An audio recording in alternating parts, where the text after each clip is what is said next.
the third lecture on church history. In our last lecture, we learned about the Fathers. The Fathers include the Apostolic Fathers, the Apologists, the Greek Fathers, and the Latin Fathers. We categorized the Fathers into these groups. We talked about the first three, and today we will study the Latin Fathers. 11.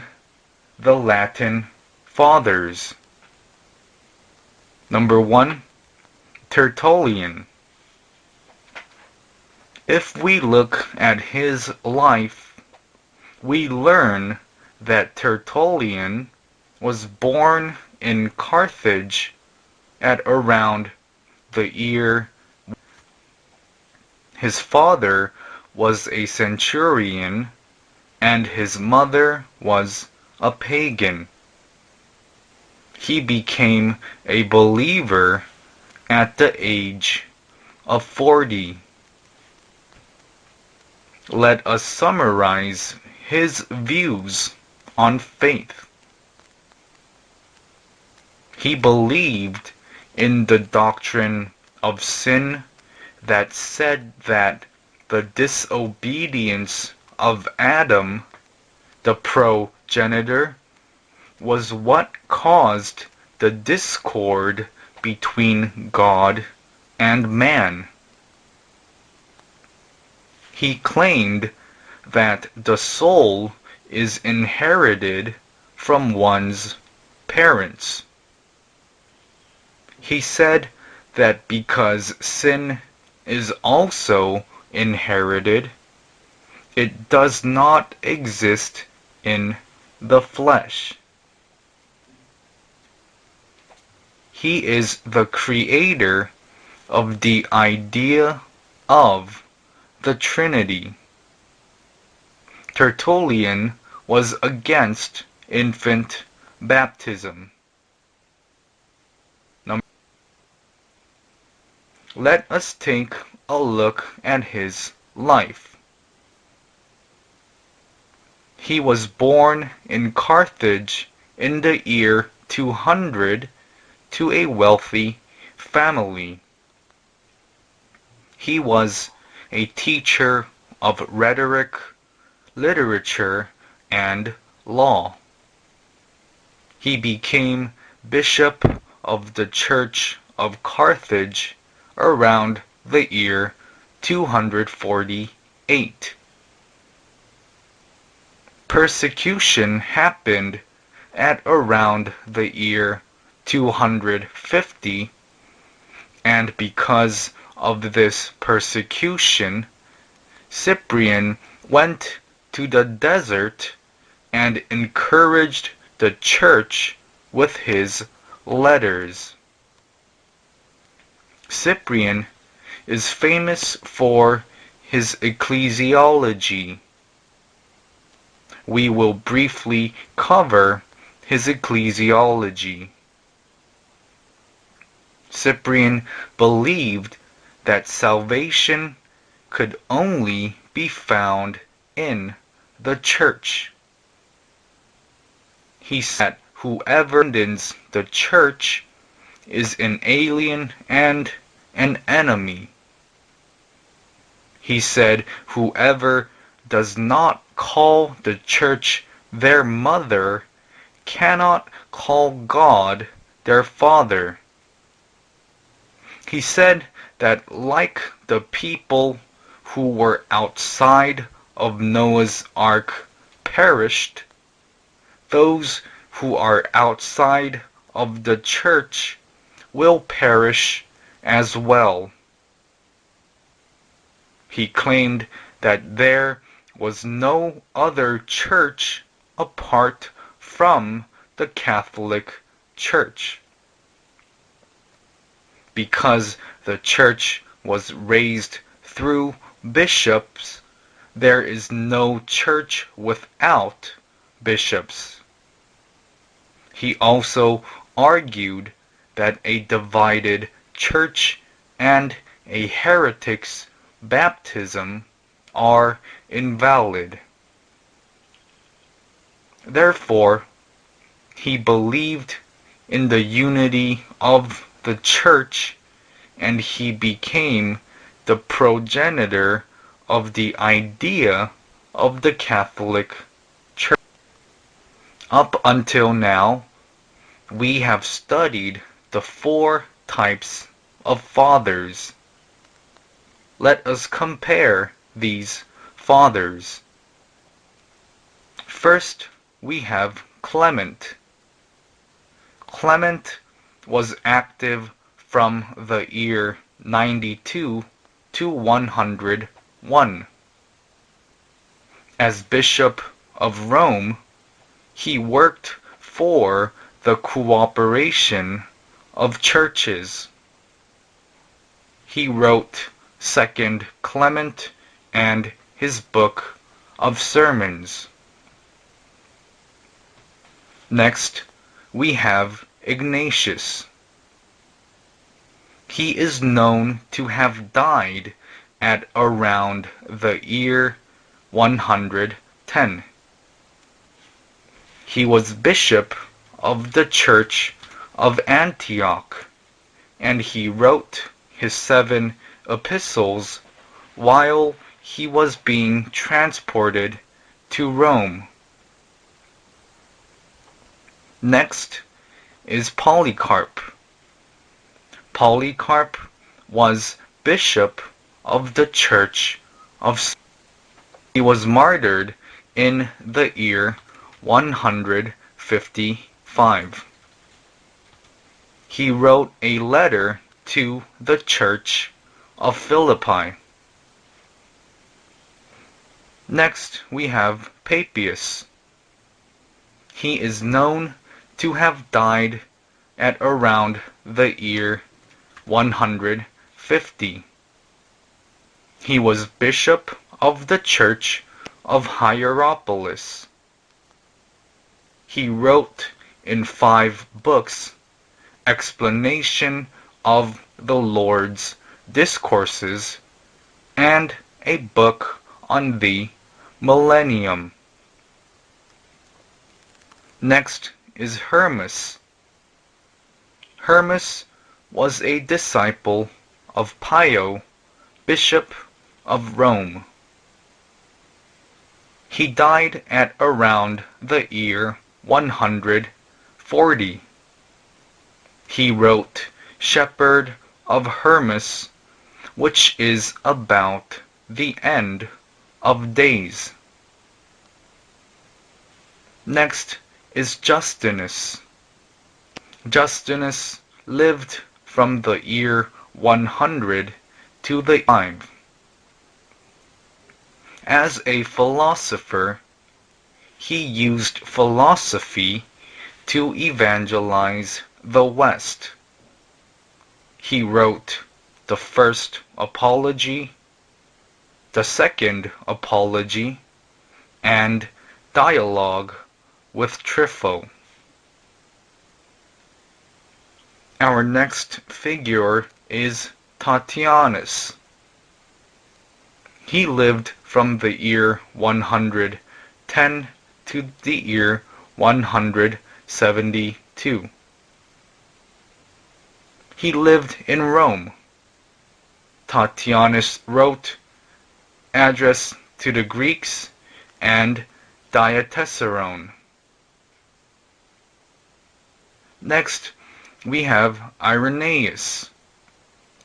Irenaeus was born in the year 155 and died in the year 202. He was Polycarp's disciple.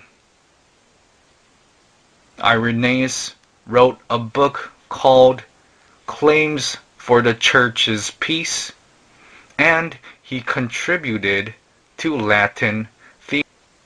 Also wrote a book that was against heresies. Next is Clement. The first Clement is Clement of Rome, and now we are talking about Clement of Alexandria. He died in the year 213. He wrote Exhortation to the Greeks, Pedagogue, and the Stramata. Next, we have Origen. Origen was born in 185 and died in the year 254. He evangelized Arabia. He also founded a theology school in Caesarea. He wrote what is called Hexapla. He wrote an apologetic text on doctrine. Next is Tertullian. Tertullian, Africa. He wrote the Apology. Finally, we have Cyprian. Cyprian lived from the year 200 to the year 258. He was Bishop of Carthage. He wrote 81 epistles for the unity of the church, and he organized rules for the church. 12. Heretics and sects. Number 1. Judaist heretics. 1. The Ebionites. The word Ebion means poor in Hebrew. The Ebionites rejected Paul's doctrine. They seem to only have used the gospel according to Matthew.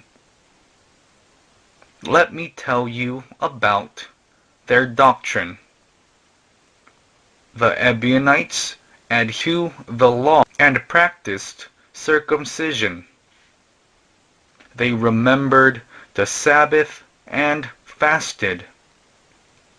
They interpreted the law literally. They denied the fact that Christ was born to a virgin. The Ebionites denied Christ's divinity and only acknowledged his human nature. They say the Lord was appointed as Messiah when he was baptized. Number 2. The Elkosites. The Elkosites said the following things. They said that Jesus was Adam who returned as a person, and they claimed that he can come again in the flesh. They performed circumcision, remembered the Sabbath, and fasted. Judaist heretics kept the law, remembered the Sabbath, and fasted. Number 3. Gnosticism. Gnosis means knowledge in Greek. This does not refer to knowledge of the Bible, but it refers to mysterious and supernatural knowledge.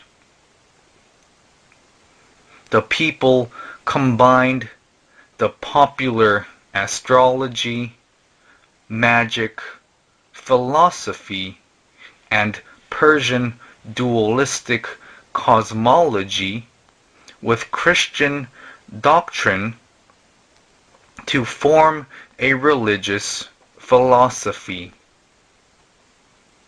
Their doctrine is as follows. They denied the Judaist elements of the Old Testament. They did not acknowledge the reality of Jesus' bodily suffering and resurrection. Furthermore, they valued abstinence and leading a wandering life. They were interested in the following things.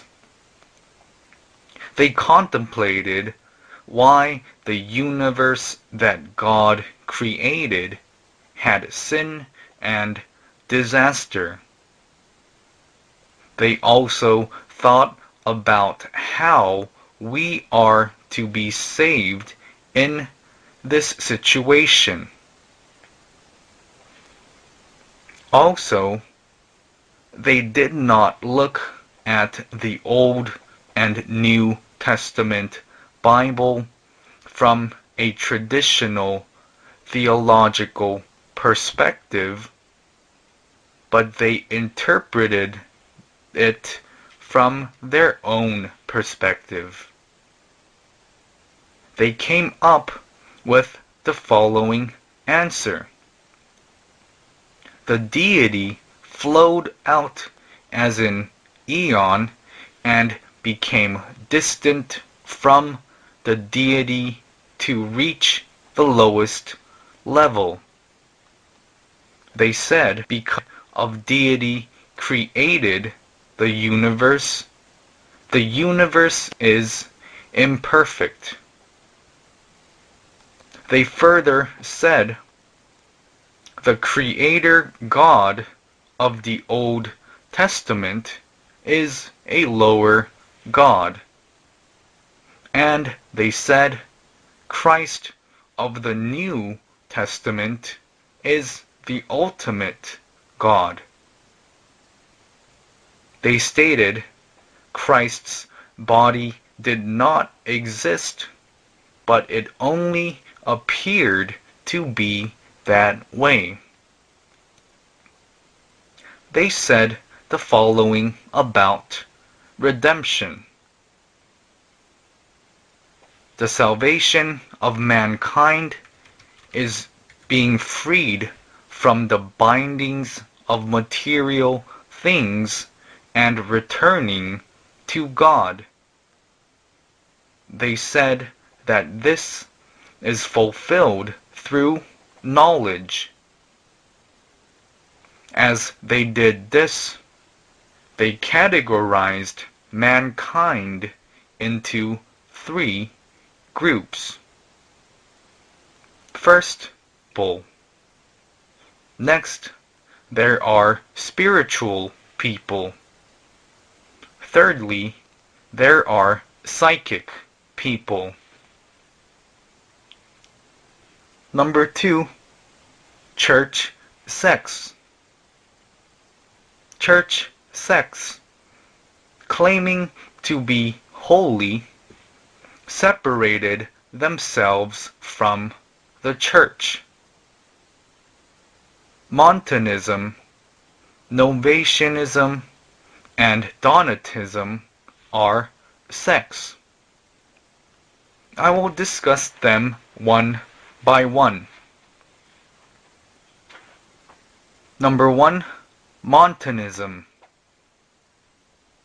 Montanus of Phrygia founded Montanism at around the year 156. His doctrine was identical to that of Roman Catholicism.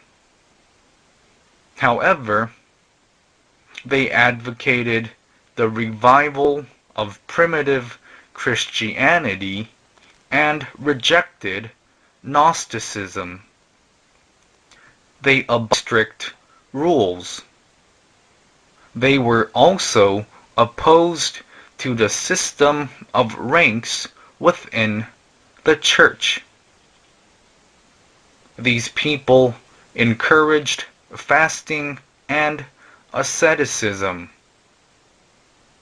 They forbade the practice of remarrying and emphasized abstinence. Number 2, Novatianism.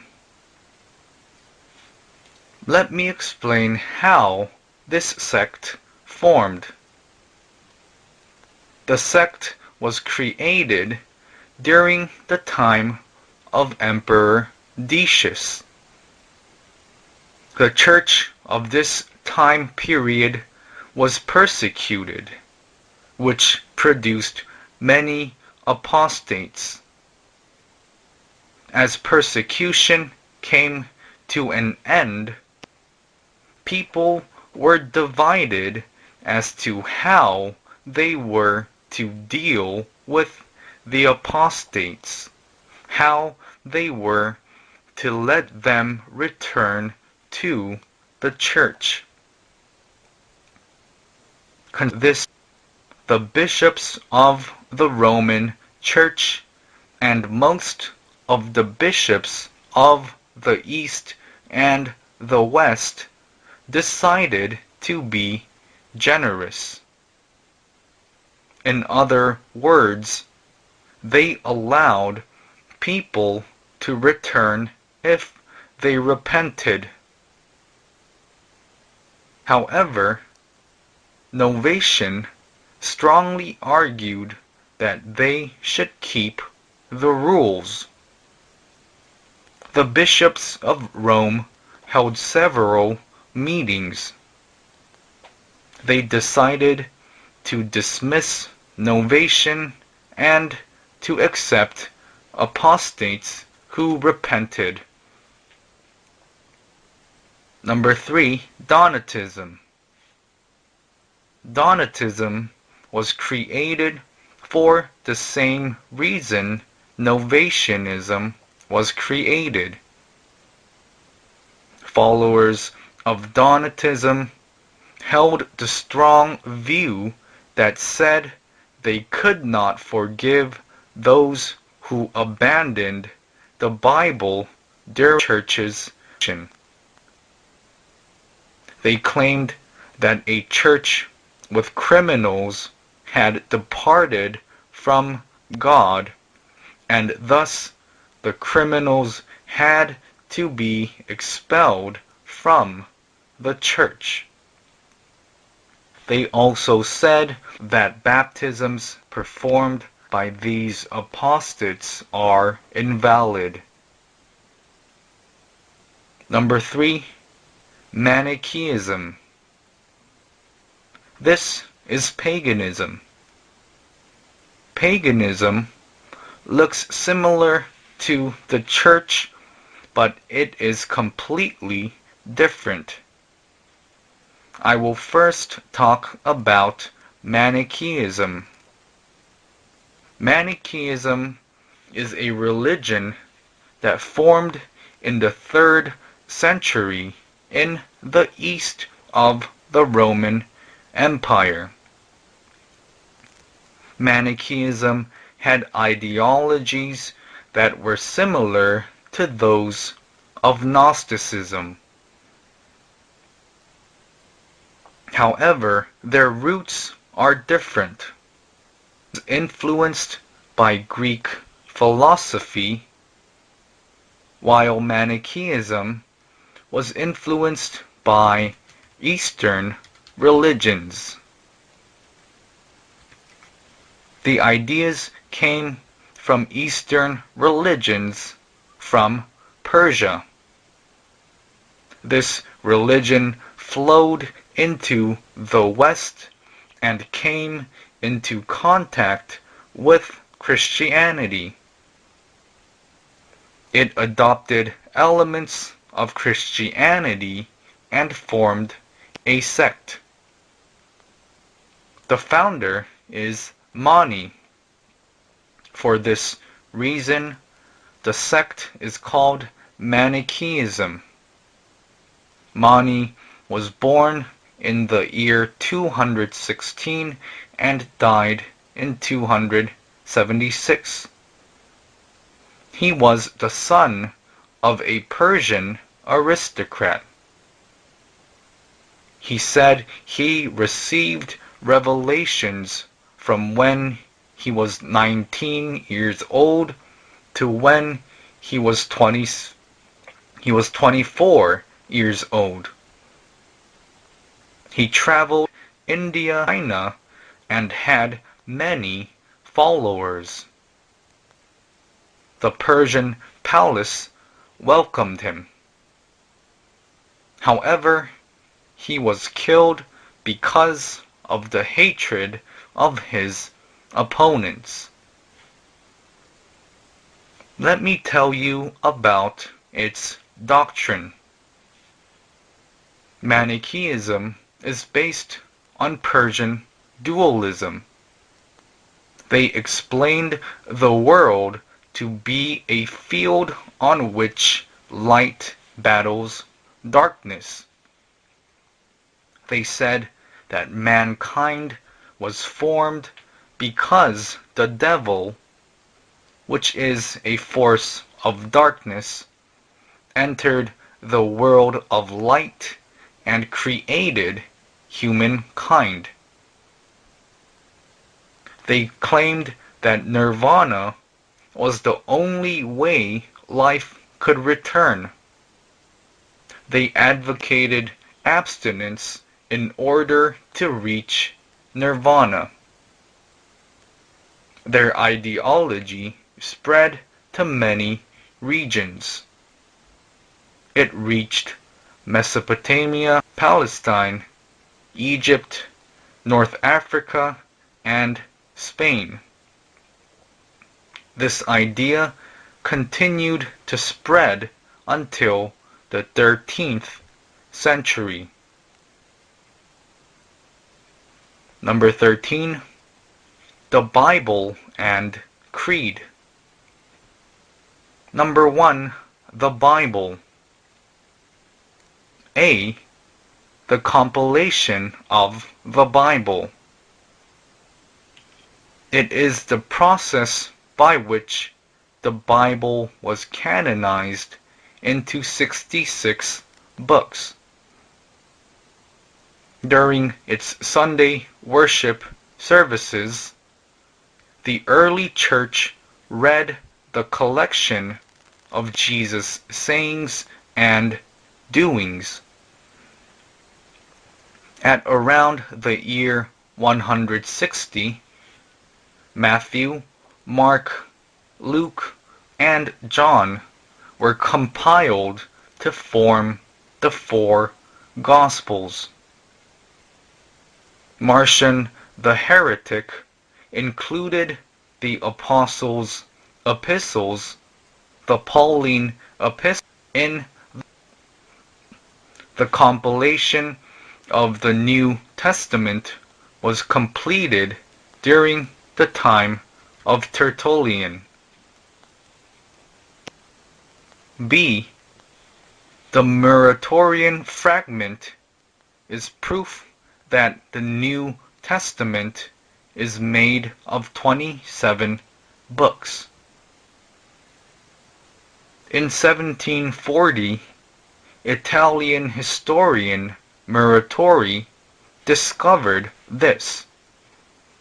He discovered it in a library in Milano. The Muratorian fragment includes several books of the New Testament. It includes the four Gospels, Acts, the 13 Pauline epistles, Jude, 2 John, and Revelation. C. The Peshitta. The Peshitta is a translated copy of the New Testament that was made in Edessa the 2nd century. It is a Syriac version of the Bible. We are talking about a translated copy of the Bible. The Peshitta allows us to see what translated Bibles were like before it was decided that the Old and New Testament Bible was to have 66 books. The Peshitta includes the following books of the New Testament: the four Gospels, Matthew, Mark, Luke, and John; Acts; the 13 Pauline epistles; Hebrews, James, 2 Peter, and 1 John; Jude, 1 Peter, 2 and 3 John were added to it. D. Let us take a look at canon. The canon, we Protestants know, consists of 66 books. We call it canon. The word comes from the Greek word canon. Canon means straight rod or reed. Today, we would call it a measuring ruler. The Greek word canon was used for the Bible to mean rules or quantity. The church started using canon to mean principles that define loving acts of faith. The New Testament was also referred to as canon until the time of Constantine the Great. When the Fathers spoke of canon, the New Testament was included in it. Thus, canon means standard, fundamental principles, and a list fundamental principles. The church councils decided that the 27 books of the New Testament that we have today are canon. Of course, we must remember that the church councils did not decide on the 27 books, but because the 27 books were naturally accepted as canon, the church councils established that only these 27 books are canonical. In the year 382, the Eastern Church decided at the Council of Rome that the 27 books form the New Testament canon.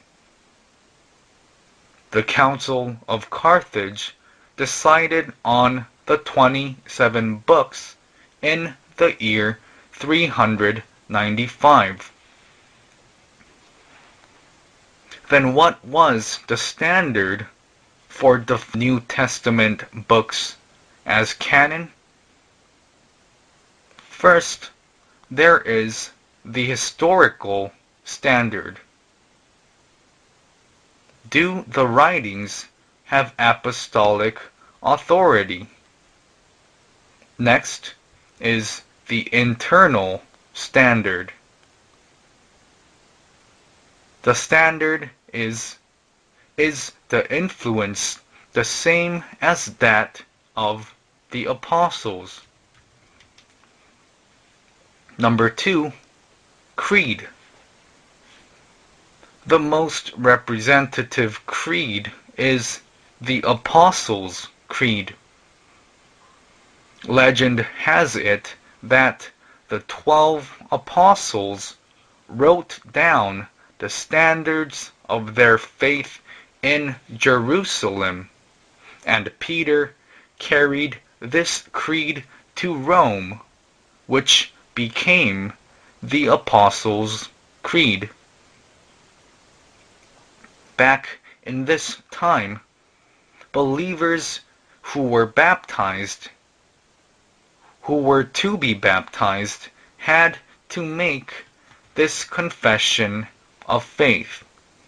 The fundamental why doctrine and creed came to exist was the emergence of heretics, such as Arius. In response to these heretics, they created and used orthodox doctrine.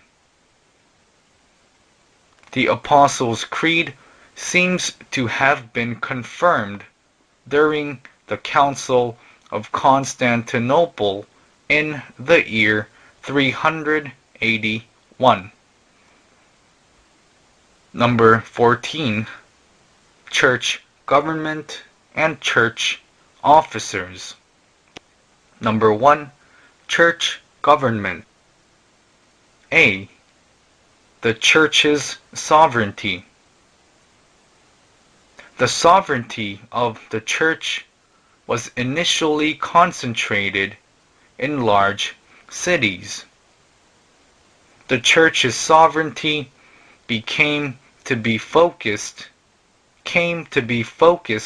in large cities because large cities had exceptional leaders. Furthermore, large cities were economically prosperous. The church said that as the organization for salvation, there was no salvation apart from the church. They also said that there was no church without bishops. B. Regional synods. Regional synods are similar to today's church presbyteries. Synods were centered on cities. At around the 4th century, they gathered in Carthage, Alexandria, Rome, Antioch, Galatia, Elberus, and Arles. Most of the presidents of the synods were bishops of large cities. If there was no bishop, then the senior person assumed that role. Number 2. Officers of the church. Officers are people who serve in the church. Early on, bishops and elders were the only officers. In the middle of the 3rd century, there was one bishop and elders and deacons. From the second half of the 3rd century, the positions of office became subdivided to form ordained positions of bishops, elders, and deacons. B. Let me explain the rights of each of the officers. First, we have the archbishop.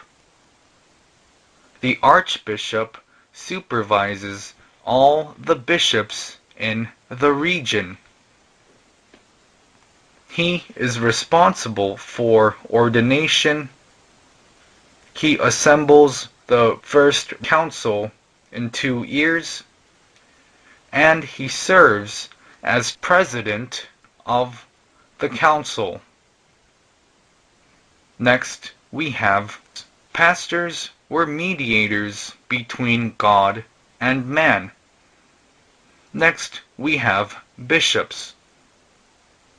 As the head of church government, bishops managed the administration, administered, delivered sermons, and participated in councils. Next, we have elders. Elders managed services and were responsible for ordinations. They also taught believers. Number 15, worship and sacraments. Number 1, worship. A. The place of worship. In the early days, worship was held at an individual's house, a rented house, or a church. After 200 AD, people worshipped in a special building. The church was made up of a main sanctuary and on which the pastor stood. B. The details of worship. First, the people sing praise. From Psalms and Scripture, they sing in particular Isaiah chapter 6, Luke chapters 1 and 2, and Matthew chapter 21. Afterwards, they read the Scriptures. Of the Scriptures, they read the sayings and doings of Jesus written by the apostles and the writings of the prophets. The moderator delivered the sermon. Everyone stood up and prayed. Communion was held with bread and wine. Next, people gave offerings. The moderator managed offerings, and he used it for orphans, widows, the sick, and people who were undergoing hardship. Concludes the third